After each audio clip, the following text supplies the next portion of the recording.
Oh, hi there. Welcome to North of Weatherfield, the Canadian Coronation Street podcast. My name is Brittlestar. And I'm Shannon. These aren't our real names, of course. Our real names this week are... I never prepped this. I'm going to be Lauren. Everything is just... It's a bit of a... We don't know what she's going through, though, Shannon. But that was pretty good, Lauren, actually. Thank you. That was really good. I've been a teenager. And I'm going to be... Can I be Adam again? Is it too soon? No. It's too soon to be Adam? Yes. You have to rotate more often. Then I'm going to be Michael Bailey. Can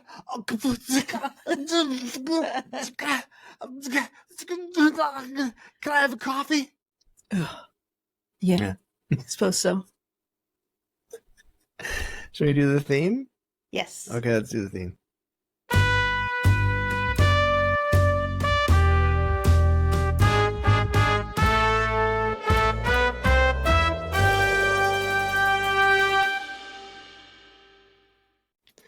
I know, you love it. You love it. I played that for our son, our eldest son, Owen, who's a new Coronation Street convert. And he was rightfully blown away. Listen, he knows who was giving him dinner that night. Actually, no, that was me. Exactly. Why he's sucking up to you. So this week we are talking about episodes of Coronation Street that aired in Canada, March 11th to March 15th. 2024. And also just a heads up that these episodes and our discussion we are discussing suicide because of one of the character storylines. So just a trigger warning for anyone who thinks that this one isn't for me. Yep, that's fine. That's totally fine. Everybody at their own pace. You know what I'm saying? Take care of you. So this week we are going to be talking about Billy, Paul, and Summer briefly. Briefly is right. Nick and Leanne. Simon. Yeah. Tracy, Steve, and Tom Yo. Yeah. Yeah. Joel, Didi, and Aliyah. Liam. And then Maria, Gary, and Sean as a kind of like... You should show people your notes. Nope, because I haven't read them over once yet, so they could be incorrect. Anyway. No, but just show the work you've done. Hold the way back here and no one will be able to see. People at home, people are just listening. Like right now, Sharon's just listening. She has no idea what they look like. But they're all typed out and they're formatted and they look lovely.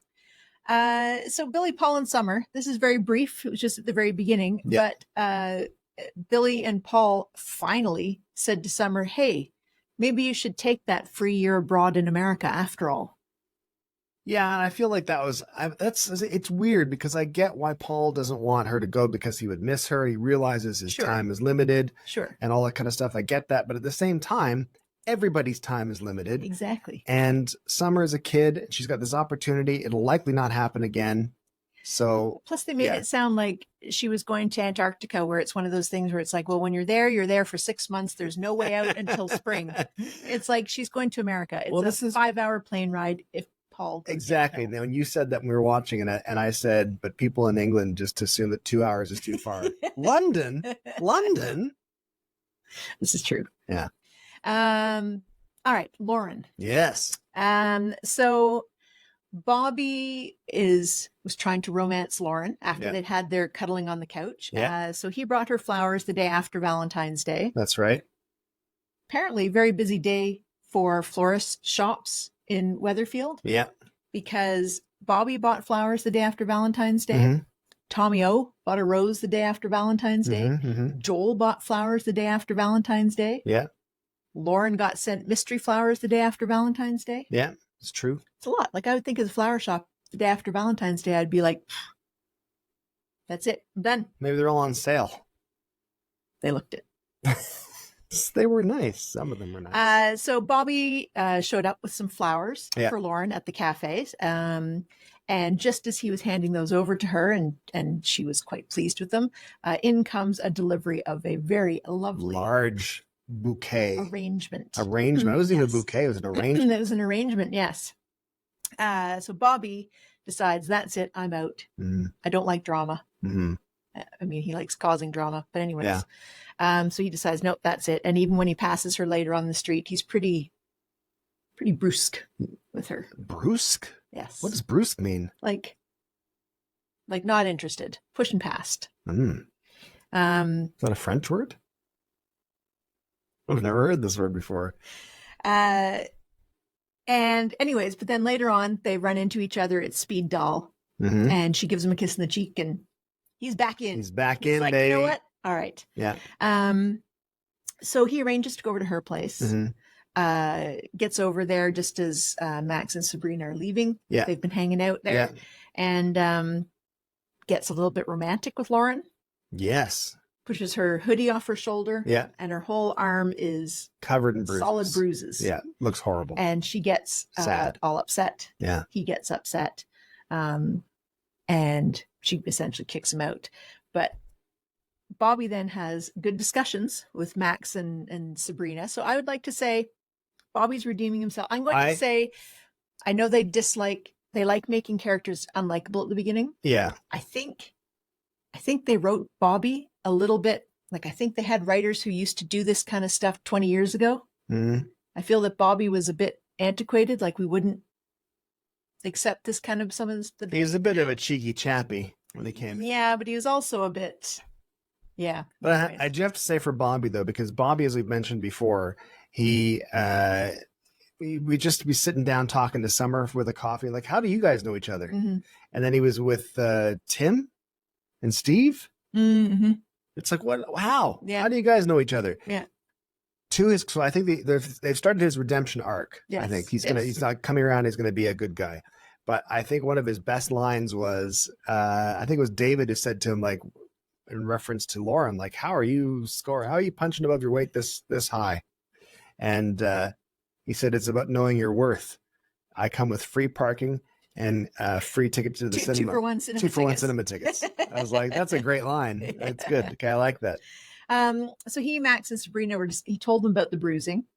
They were worried there, and they told him that she was on Ovid's doing this sort of basically like OnlyFans type thing.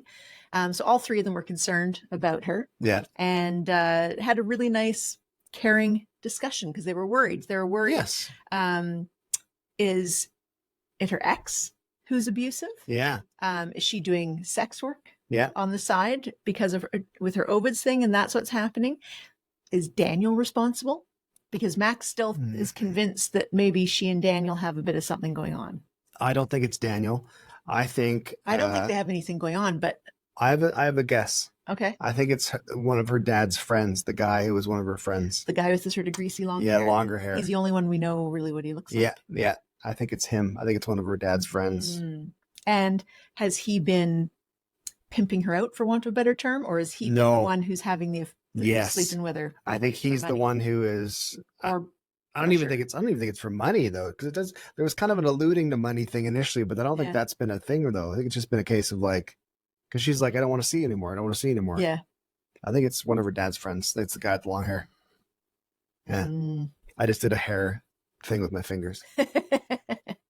And then, so Lauren is desperate for money. Yeah. Hence the Ovid's thing. So another thing she does is she pitches to Bethany, hey, you write stories. I read that often sources for these stories get paid. Yeah. And so what if I tell you all about my time in a white supremacy group? Good angle. And you can report on that. Hopefully it prevents other young people from getting roped into this whole thing. Yeah. Plus then I get a cut of the money. Yeah. Bethany wasn't sure at first, but then she was like, yeah, okay. Yeah. Right, I'll pitch it. Good old Bethany. So she pitched it and she was like, yep, great. I'm going to be writing the article.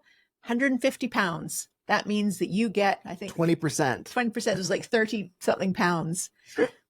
Needless to say, Lauren was not pleased. She's like, I have to put myself at risk for 35 pounds. Yeah, not a good deal. But of course, Bethany said to her, hey, listen, but if it gets syndicated, then you'll get lots of money. Right. But you have to go through this step first. Right. Yeah.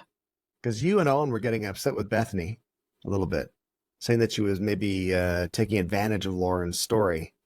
Not with the white supremacy one, with the other thing. Oh. She totally was. Yeah. Anyways, then Bethany, when she got all ticked when Lauren was like, no, I'm not doing this now. And so she left her handbag behind. Later on, she comes back in to get it. We see Lauren going through it. Yeah. Lauren says to Roy, I was just wondering whose bag it was. I was looking for ID. And then Bethany picks it up and goes, it's a $5 missing. Yeah. And Lauren's like, I didn't take anything. And then Roy gives her a $5 out of the till, Yeah. sends her on her way, And says to Lauren, gives that's her, it. Yeah, gives her the boot. So here's my question. Okay. To you. Yeah. Did Lauren steal £5? I don't think so. Was there £5 missing? I don't think so. I think what's going to happen is Bethany's going to get back home and she's going to go into her purse and go, oh man, there's that £5 note. Mm-hmm. But I think Lauren's so you used don't to think be... there is £5 missing? No, right? Not at all. I think that I think that there was a £5 note in the bag, but I feel that Bethany just couldn't see it or couldn't find it when she went rooting through it after she took it back from Lauren. And then Lauren is getting blamed for it. And Lauren's so used to being blamed for everything in her life. Right. She didn't fight back. She's like, whatever. Herself. Yeah. Sure. She's like,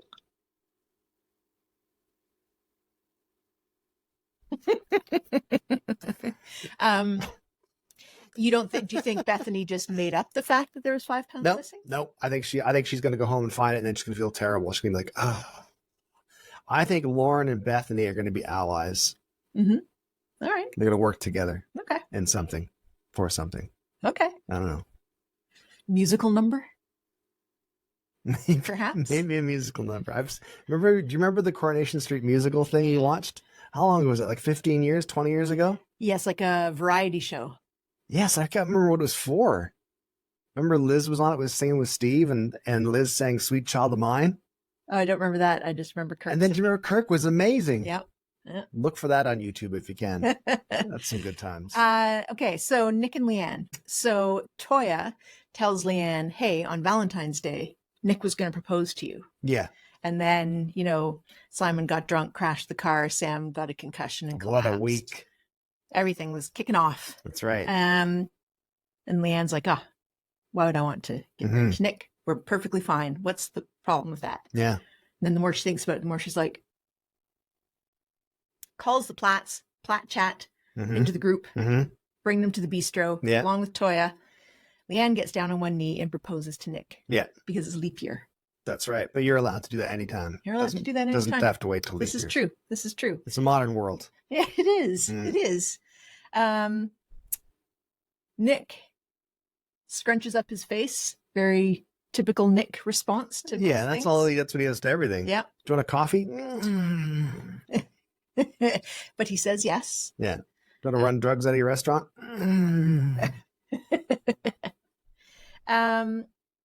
You can tell he's not happy with this, though. Yeah, for whatever reason. Yeah. It seems silly. He suddenly decided he's gone from them being together for, as he said, they've been together on and off over 3 decades. Which was a very funny line. Yes. We've been together on and off for 30 years. Yes. On and off for 30 years. Take a hint. Yeah, but then he went and bought a ring and now he's feeling all iffy. Yeah. Anyways. So Toya is like hyping Leanne up about this whole thing. And meanwhile, Nick is trying to convince himself it'll be good. They'll do a destination wedding, but he makes the mistake of telling the Platts. Right. Who are all grumbly about it because they don't want to have to save up to go on a holiday that they might not even end up getting married because you know what Nick and Leanne are like, always breaking up. Exactly. But listen, there's method to the madness though by Nick because he knows he doesn't really want his family to come. I wouldn't either. Which is the key to destination weddings. As you create a destination wedding to shake off some of the less desirables. The detritus. From your wedding guest list. It's like when we were invited to a famous person's wedding one time and we were very excited to be invited to this famous person's wedding.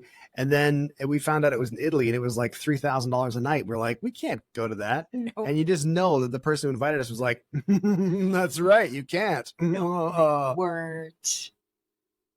But yeah, we still couldn't afford to go. That's exactly what they were doing. Yes. Yeah. So anyways, and I also did enjoy, I made a little note here that I really enjoyed when it was so David answered the door and Nick was sort of making faces and talking about the wedding. And David said, well, come on in. May as well talk to Wallace and Gromit here. And it was Audrey and Gail sitting at the table. And that's pretty good. It was pretty good. Yeah. That was pretty good. It's pretty good. Simon. Oh, Simon. Our Cy. I'm glad he's kicked that alcoholism. It took a whole week. He found a great leaflet. A great brochure. And that Cheered him up seems immensely. it did. Just the brochure, the power of a good brochure, Yeah. a good leaflet. Yeah.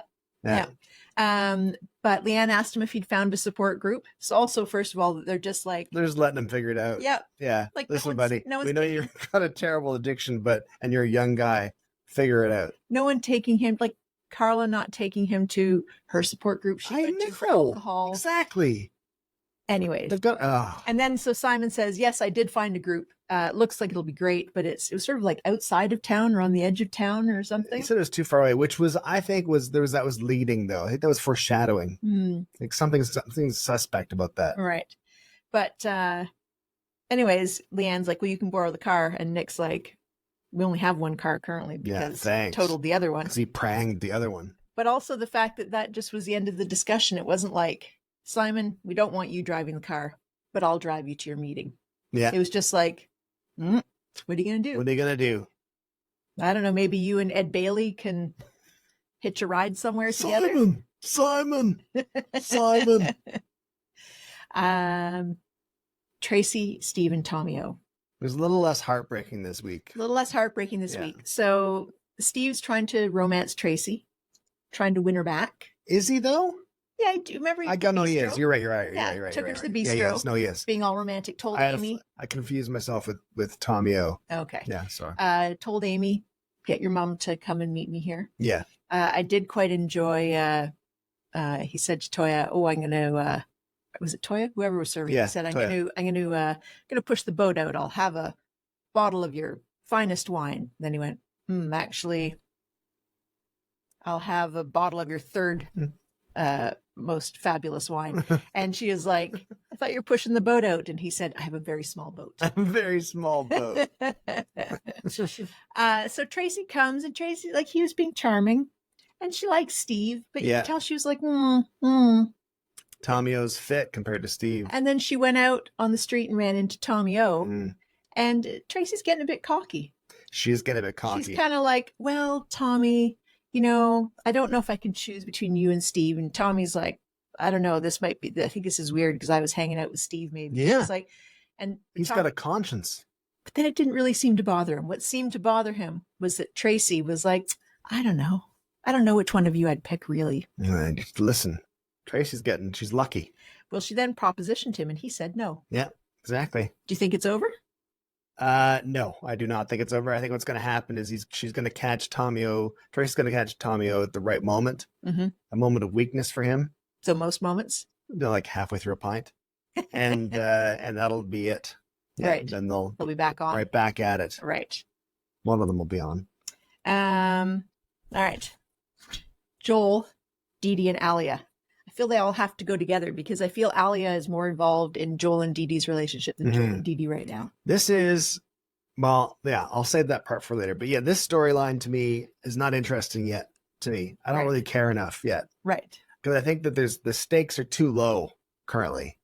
Right. Because Didi and Joel, well, you can explain what sort of the background of what happened. I mean, people watch, they know. You can as well. It's too hard. The crux is, do you want me to read your notes? No, I was just letting you refer to them. Oh, that's so kind of you. But the crux of it is that Joel and Didi seem to be getting along really well. Seems to be getting quite serious. And there was a bit of a mix-up where there was that Didi thought that he was going to buy her an engagement ring. Yeah, so he'd been MIA over Valentine's Day. Yeah. And maybe for a few days, which is a bit showed up. He was one of the other people that showed up with day after Valentine's Day flowers. Yeah. But then she was all smoochy with him. Yeah. All okay. And then it's like it's late. And she's like, well, you're welcome to stay here on the couch. Yeah. Because I'm not having sex before marriage. Right. Anymore.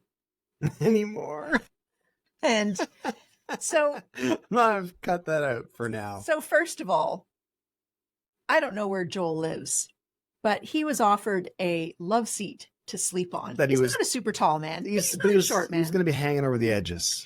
So he chooses to sleep on a couch. Yeah, why? Rather than go home. Yeah, to his lovely comfy bed. Also, do you not trust yourselves that you could just sleep in the same bed and not do anything? Well, listen, you decided that? I agree. Because you know that you and I, Shannon, you just We're able to share a bed without any hanky-panky. that wasn't the angle I was going to go At for. least I was going to say we can't 6 control nights a week. ourselves. Even right now, the electricity is palpable. But no, I think that I don't like this. I'm not really interested in the storyline because there's the stakes are too low.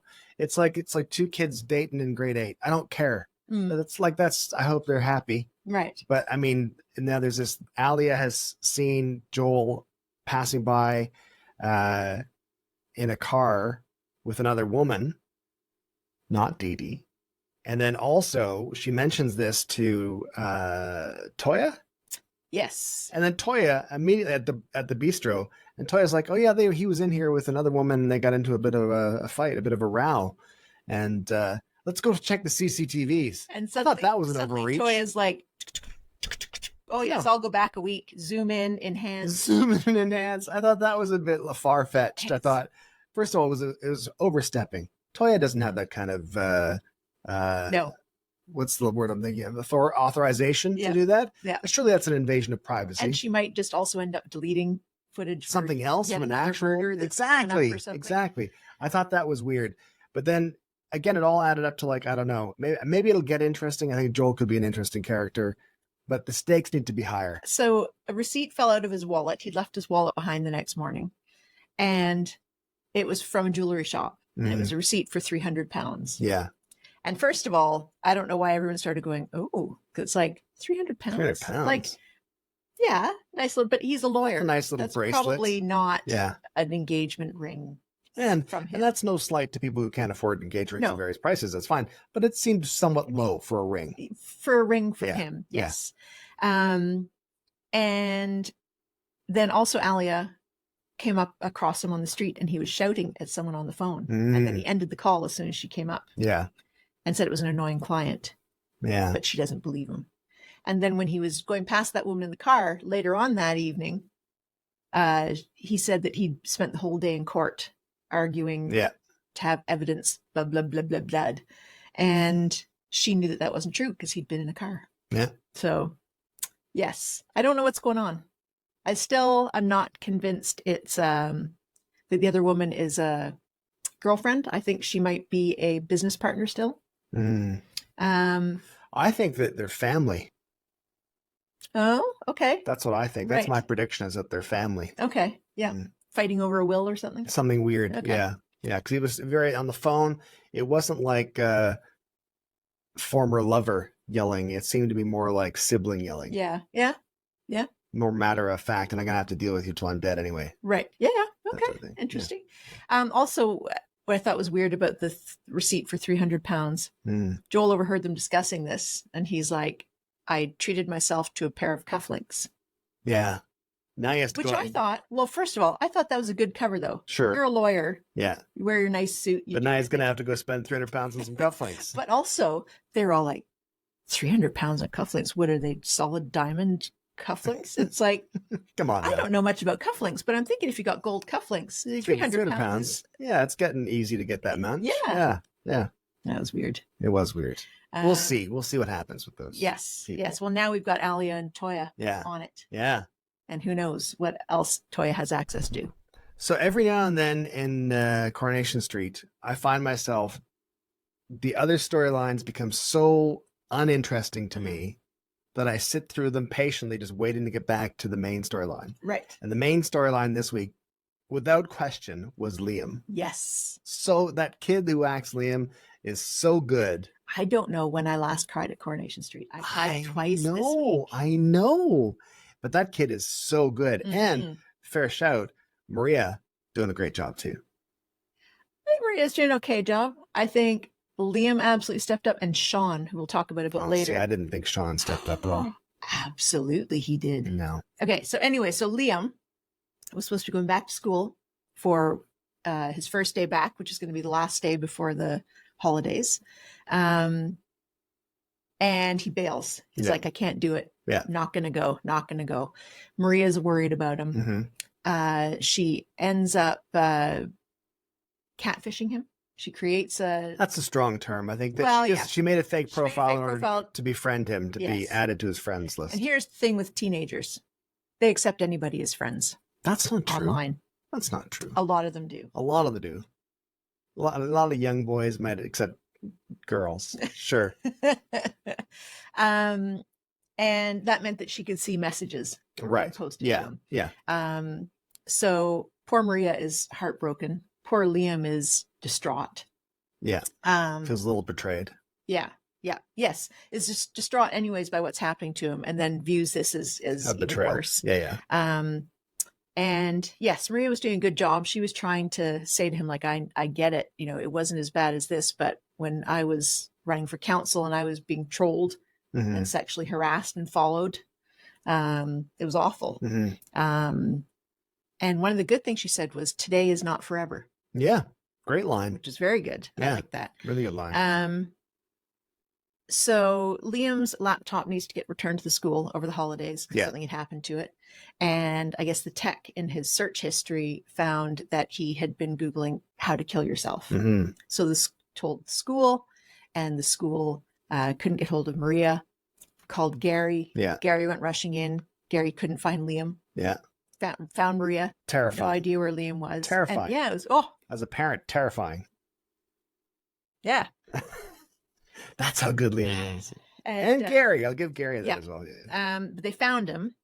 And he was okay. He was okay. But the good thing was then he essentially opened up. It all came to a head. Yeah. And he spoke freely. Yeah. To Maria and Gary, his mom and Gary. And they took it seriously. They took it very, very seriously, which was great. And I was just like, I can't wait for this to get resolved. Now I just want them to go pound that Mason kid into salt. So, well, that bit's coming up. Oh, good God. Are you glad that you subscribed? So they convinced Liam that they should go and talk to Mrs. Crawshaw. Useless. Absolutely useless. No, but he's still, so they go in there. No, it's good that they have to do it. Liam had deleted all of the conversations on his phone. So that they couldn't see anything. That was prior to the laptop thing. Yes, they couldn't see anything. And she's like, I believe you, but I can't do anything if there's no proof. Yeah, I still don't like her. But they made a point to go see Dr. Gaddis. Yeah. And she was great and is getting him a referral for mental health help. And I feel it was good because I might be wrong, but I think that they are actually referring to real programs. I think so in too. The UK, just to give people like an idea of what there is. Yeah. But saying that the problem is there's a waiting list. And even if you're an emergency case, it could be a few months. Yeah. And then they contemplate going private, which here's why I dislike having two-tier health. Well, exactly. All those doctors that are working the private one could have been working for the NHS. Exactly. Yeah. You just pay them well. Yeah. I agree. Frustrating. So then the other side of the Liam coin is Maria, Gary, and Sean. Because Sean's been acting quite smug, defending Dylan. Yes. Understandable. People are always defensive of their kid. But Sean took it too far. But anyways, Gary sees Mason. You just have to perfectly cast. Yes. Such a great boy. Yes. Perfect. Sees Mason and Dylan sitting on the swings. Yeah. Mason's being all lippy to Gary. Yeah. Gary, to his credit, even though Mason's taller than him, does a good short lunge towards him. Mason jumps. Yeah. And then Mason did not like that he was essentially being put on the back foot physically and mentally with that whole thing. Gary says, listen, I have no problem with going to jail for I will pound both of you. Yeah. Yeah. Then when Gary turns around to walk away, Mason says, tell Liam he better watch his back. And that's too far. Even I was really like, just hit him. So Gary swung around and shoved him. Yeah. And he fell over. Yeah. And just as Gary was going down, Sean appears. Yes. And Sean, quite rightly, is like, hey fellow adult. Let's dial it back. Don't beat up children. Regardless of how much they deserve it. Yes. Yeah. And so Gary's like, he's saying all this stuff about Liam, blah, blah, blah. And Sean's like, Dylan, what did you hear? And Dylan's like, oh, I didn't hear anything. And that's when you can tell Sean. Dylan. That's when you can tell Sean's like, That doesn't make he sense. said you were sitting right there. You're sitting right beside him. So later on at home, Sean is suspicious. Yeah. We all know George is already beyond suspicious. I love George. Yeah. You know what I mean? Eileen is like, maybe there's a chance that this is correct. Yeah. Liam does not seem like the kind of kid to be the bully. And so Sean decides, right, that's it. Then show us your phone. Then we'll just put this all to rest. Yeah, we'll put it to bed. And Exactly. Dylan's like, no. I can't. And then Sean's like, what? See, he's like, oh, He's no, like, no, hang no. on. So he convinces Dylan to give him his phone. And I would like to say, if I forced our kids to give me their phone, I would know where. Give me your phone. No, what's your passcode? Now show me what programs. What do I do? What app should I be looking in? Give me your face. Now, which app, which page is it on? Oh, yeah. I wouldn't do very well at that. But Sean sees the messages and he is apoplectic, I think would be the word. That's a nice word. Yes. Yeah. He was raging. He was raging because there's lots of homophobic stuff in there. Homophobic stuff, threatening stuff, bullying stuff. Yeah. And this is where you don't think, I thought Sean, that was the pinnacle. That was the best I've seen Sean. I think I paused it and I was like, oh, this is the glass ceiling for that. But then I started it again. And I was like, okay, maybe I just didn't give him a chance to rev out. Maybe he got pretty good after that. Yeah. Yeah. Because he was furious. He was furious. And so then to Sean's credit, Sean's like, all right, I have to go see Gary and Maria. Yes. If I were Sean, I'd have been like, oh God, I hope I don't run into I Gary never and Maria. see them again. Yeah. So he went over there, profound, direct apology. And in that apologized to Liam directly. Yeah. And in that good way, Maria said, it's not going to cut it. Apology's not going to cut it. And he was like, I understand. Yeah. I think you're right. Yeah. I think, whereas Gary and both Liam and Gary were like, that's good enough. But Maria's like, no. Yeah. Yeah. But I think Sean was the correct way to handle the apology was to be like, I know this is not enough, but I have to do this anyway. Yeah. I was impressed. I was impressed. Like I said, too. I would dodge the whole thing. So what do we think is going to happen? How is that going to resolve? I know. I mean, it better not be one of those storylines that just stops. I will lose my mind. Where Mason gets transferred to another school. And it's just over? Everything's over. I want something to happen to Mason, and I don't want him to be redeemed. Do we know Mason's home life? That's what I'm saying. I don't want him to be redeemed. I want him to come from some rich, fancy family house where everyone he gets treated and gets whatever he wants, and his parents love him unconditionally and think he's just the cat's meow and butter wouldn't melt. And that I want to be able to hate him even more so that his downfall is severe and glorious. Take it easy there, Mr. Tully. I'm just like Gary and Sean wrapped together. So that was it was a big week. It was a big week. Lots of stuff happening. Yeah. Lots of emotional stuff happening. Oh, I'm telling you, like I said, this is one of those weeks in Coronation Street where the Liam storyline made me not care about the other storylines. I was like, I don't care about anything else that's happening. Yeah. Joel and Didi, come on, get a grip. Who cares? Nobody cares about your relationship right now. Can't you see we're dealing with Liam? Yeah. You know what I mean? Yep. Get your heads out. Yep. You know what I mean? Yep. Yeah. Get your heads out of where? Well, nowhere, because they won't, not until they're married.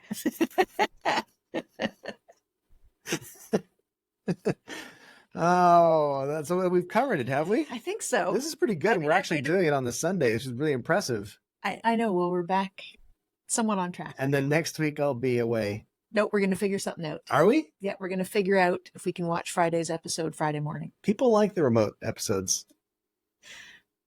Let me know in the comments. Should I do my episode I'm going back to England. Should I do my episode from England again? He's not going to be in Manchester. It's not going to be. No, it won't be as exciting. No. He won't get to look at the outside wall of Coronation Street. Yeah, just some London, England. All right. Thanks so much for listening. Thanks for watching if you're watching. And if you're not subscribed yet, go to northofweatherfield.substack.com. We should make that easier for people at some point. We'll figure that out. Yes. So, and on Substack, you can subscribe for free. And if you are a subscriber, you can comment. There's like a little chat section below each episode, and we've got a loyal band of people that are making all sorts and very insightful comments. It's lovely. And feel free to share the Substack post on Facebook and Instagram and all those places. There's a share button there for that kind of stuff, and make sure that we get as many pals as possible. Yes, all the little orphans who are the only ones in their homes that watch Coronation Street. Exactly. They can talk about it. They can finally talk about it. Yep. Yeah. Anyway, here comes the theme. You ready? Are you ready? I'm ready. Okay.